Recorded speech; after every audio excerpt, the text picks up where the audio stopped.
Samot-saring mga prutas at gulay, sabay-sabay inani ng mga magsasaka sa Harvest Festival sa Calasiao, Pangasinan. Tunghayan sa report.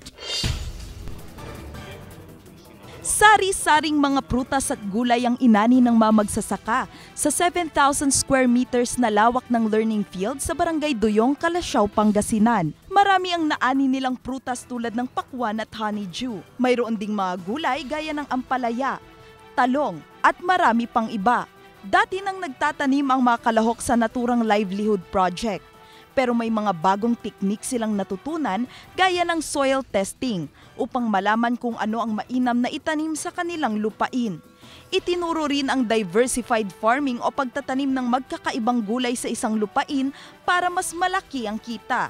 From seeds to harvest, yun yung namanmanan namin kung papaano yung mga panibagong teknolohiya sa pagtatanim. So mas marami tayong yield pag may kaalaman tayo sa pagtatanim. Ang major issue po namin, kaya may urban gardening din po kami na tinatawag, lalo sa mga metropolis po. Nasubok ng kalamidad ang kanilang taniman nung kasagsagan ng bagyo nung nakaraang taon.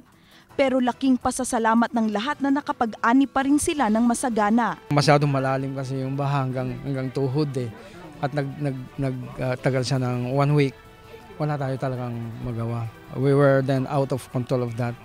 So, nag-girl loans nang wala na yung baha.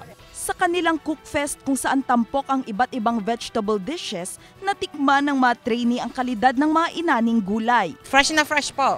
Makikita nyo naman yung quality niya na maganda talaga siya. Piling-pili yung mga fresh from the farm, for sure. Kasama si Wilson C. Ako si Kim Bandarlipe, naghahatid ng Balitang Amyanan.